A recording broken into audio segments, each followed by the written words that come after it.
On July 11, 2022, NASA's James Webb Space Telescope delivered an image of galaxy cluster SMACS 0723, also known as Webb's first deep field. It was the deepest and sharpest infrared image of the distant universe so far. The image only covers a patch of sky, approximately the size of a grain of sand, held at arm's length by someone on the ground, but it holds thousands of galaxies and stars. People love the unknown, the mystique, the extraordinary. We're drawn to what we don't know. It's how our brains are wired. It's why we spend billions of dollars exploring the universe to find out the extent of what we don't know. NASA spends upwards of $20 billion each year attempting to grasp the idea of space and the universe. To keep traversing deeper into the dark and cold, to find more pieces to the puzzle. We're so desperate to make sense of the world, to make sense of something, even if we're not sure what the full picture is. According to The Hitchhiker's Guide to the Galaxy, the meaning of life, the universe, and everything is 42. Douglas Adams might have meant it as a joke, but the desire to know the answer to everything is ingrained in reality. When we look for what's beyond Earth, beyond the world we know, what exactly are we searching for? We have no idea what shape or form or number the answer will take on. We're writing the question as we're asking it, and trying to make each piece of the puzzle fit.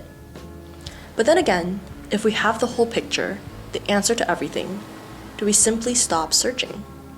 Do we only stop changing the question once we have the answer? Maybe the point of the exploration is to never reach the end, but to keep coming back with more questions.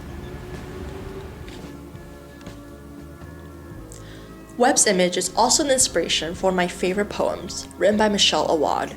She writes about finding pieces of someone and a grander meaning to life when looking at the picture of the universe. Maybe I'm foolish to see the universe so clearly and think it has nothing to do with you. I remember reading the poem for the first time and feeling overwhelmed by how she boiled down the human experience. She articulated exactly how it feels to be small in a vast, boundless universe, grasping at every straw to find the true purpose of living.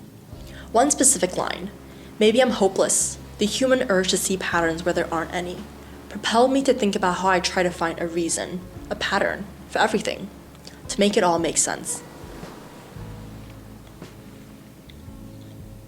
According to Wikipedia, pareidolia is a tendency for perception to impose a meaningful interpretation on a nebulous stimulus, usually visual, so that one sees an object, pattern, or meaning where there aren't any.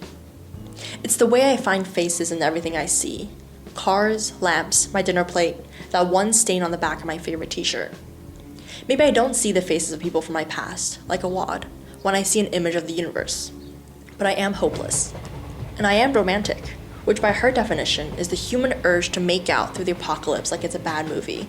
But I think for me, romantic is the human urge to make something out of nothing.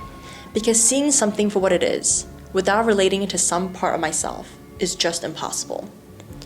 I have the urge to find pieces of myself in everything I see, so that I can be a part of everything that exists.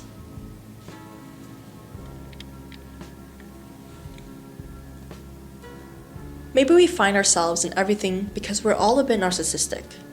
We love to see ourselves in the world. Mayo Clinic defines narcissism as a disorder in which a person has an inflated sense of self-importance. We make up reasons for things happening to us so we feel more important, so we are more important. So the world revolves around us. So bad luck isn't just bad luck, but rather karma for something we did. So something good is happening because we wished for it at 11:11. So we meet people at the right place, at the right time, because the universe wants us to be together. As Awad said, maybe it is just an optical illusion. Maybe everything is just an optical illusion, where if I stare at it long enough, and squint, and turn my head the right way, I'll see your face. Even in an image of stars and galaxies, she can't help but see something else entirely. Because maybe when it pertains to ourselves, we're too partial to see events in an objective light. In Meditations on the First Philosophy, René Descartes argues that there should be a distinction between the mind and the body. All that up to the present time I have accepted as most true and certain, I have learned either from the senses or through the senses. What you think is not always true. What you perceive is not always accurate. What's real, what's there, is what you can gather from your senses. Sometimes we are aware that we're not right, that the reason we conjured up for things happening in our lives is, in fact, just something we created, but it doesn't deter us from believing in it. We believe in birthday wishes and superstitions, even though we're fully aware of probability and hard work. We believe in serendipity and karma, in the universe and greater beings, in conspiracy theories and UFOs, even though we are able to see things clearly, exactly for what they are.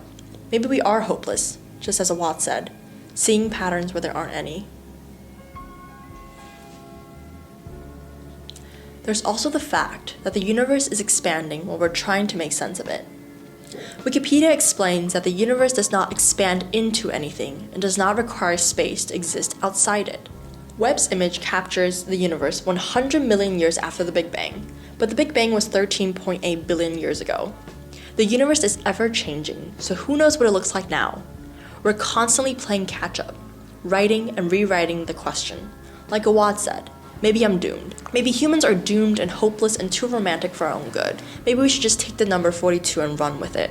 Maybe we should listen to love songs and believe they're written about us. Maybe in the process of trying to find a pattern and our tendency to find patterns, I'll discover there are none. Maybe we'll never find out the full extent of the universe, this whole that we want to piece together. Because the universe is ever expanding. But so are we.